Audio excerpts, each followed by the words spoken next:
We live in a world that teaches us to look away, to avoid discomfort, to stay in our lane, to scroll past those hard stories, especially those we can't easily fix.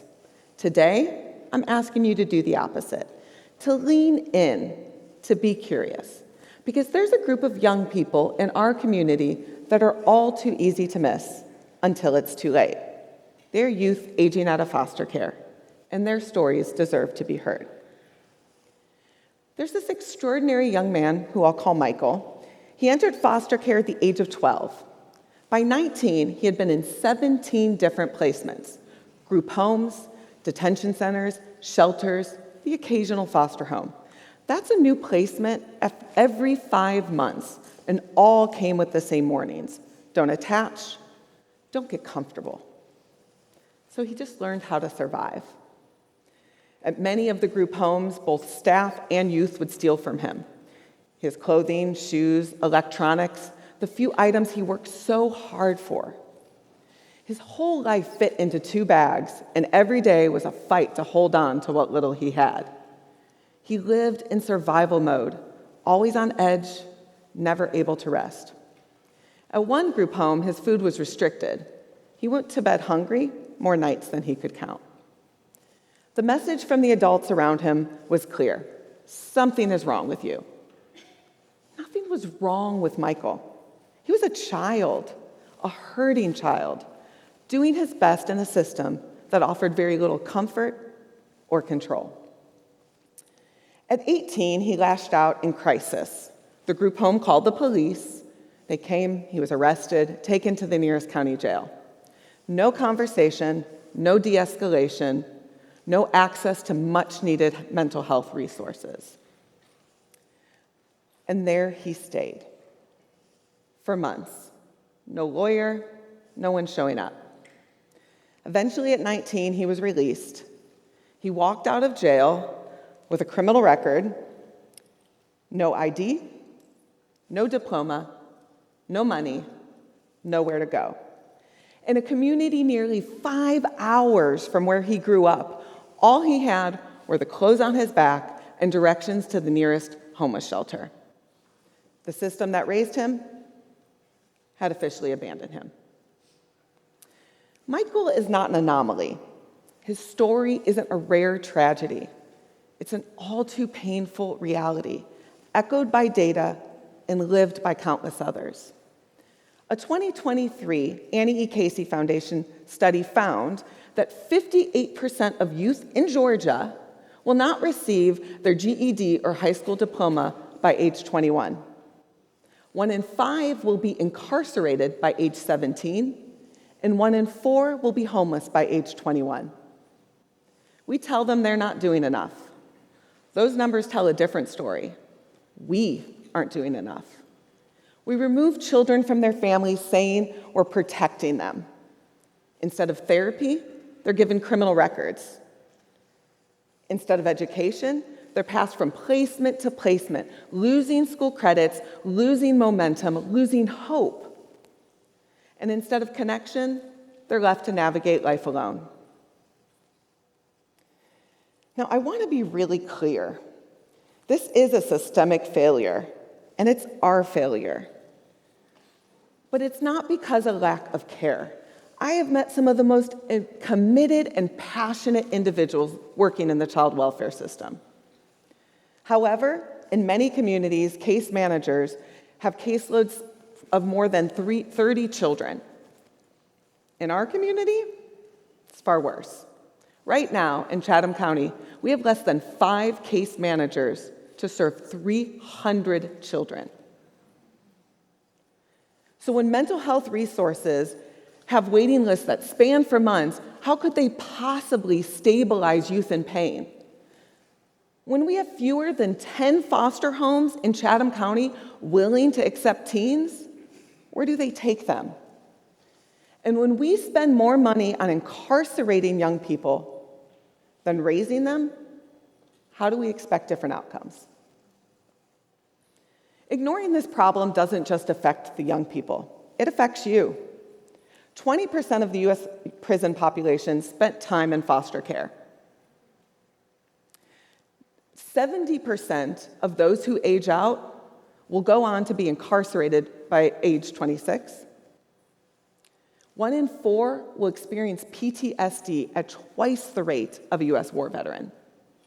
And for every young person we fail to support, our community will spend $300,000 in societal costs due to homelessness, incarceration, crisis care, and lost potential. Now, I'm like many of you. I don't have a degree in social work. I'm an English major. I stumbled into this work. But when I heard stories like Michael's, I couldn't unhear them. When I saw the reality behind the data, I couldn't look away.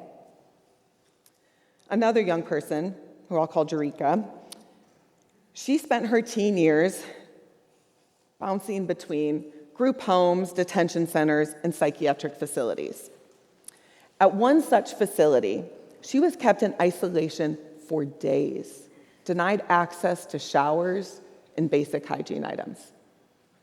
Chaos, neglect, instability shaped her adolescence. By 18, she was a mother of 2.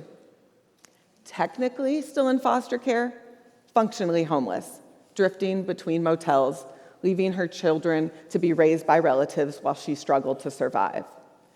The adults around her said, "Get a job, get in school, find therapy." When she went to those same adults to ask for support, none had the time or resources to help. Her case manager, overwhelmed by her high caseload and constant crises involving younger youth and their families, encouraged her to sign out of care. This is an incredibly common practice in an overburdened system with so few supports for older youth. Within weeks, she was on the streets, her untreated mental health diagnoses making it impossible to maintain employment or care for her children. In a moment of brokenness, she said to me, "Miss Kate, I want to do better. I want to do what they tell me to do. I don't know how. No one taught me how to be an adult." That stuck with me. Because that's the heart of it, isn't it? We expect them to succeed, but we never gave them the tools to do so. We judged their decisions, but we never showed them they had other choices. It's not that they failed us, it's that we failed them. Let's go back to Michael. Within 2 months, Michael passed all 4 of his GED tests, despite not being in formal education since middle school. He secured employment, housing, bought a car, and is now studying to be an electrician, an A and B last semester, in fact. He also has a group of people around him who believe in him, and he's starting to believe in himself. It took a nonprofit, case managers, mentors, and donors all working together to support him to get him there. It took creative thinking and a lot of persistence. So here's the thing. Only between 10 to 20 youth age out of foster care in our community each year. That's it. That's a small enough number we could ensure that none age out alone. We could guarantee transitional housing, case management, therapy, and safe adults to call when life inevitably gets hard. We could do this. You could do this. We just have to decide it matters. If you have the time, resources, or influence, get involved. If you can't foster, mentor. If you can't mentor, donate. If you can't donate, raise your voice. Support the policies that will truly make a difference, like those that increase the funding and capacity for an overburdened system. Or the Fostering Success Act, which allows individuals and businesses to redirect your tax dollars to support youth aging out of care. Help us change the laws, build the housing, hire the staff, and fund the programs that will change lives. Because what a youth aging out of foster care needs more than anything isn't a miracle. They need caring, compassionate adults in their lives. They need a community to stand beside them. Let's build a future where no one ages out of foster care alone.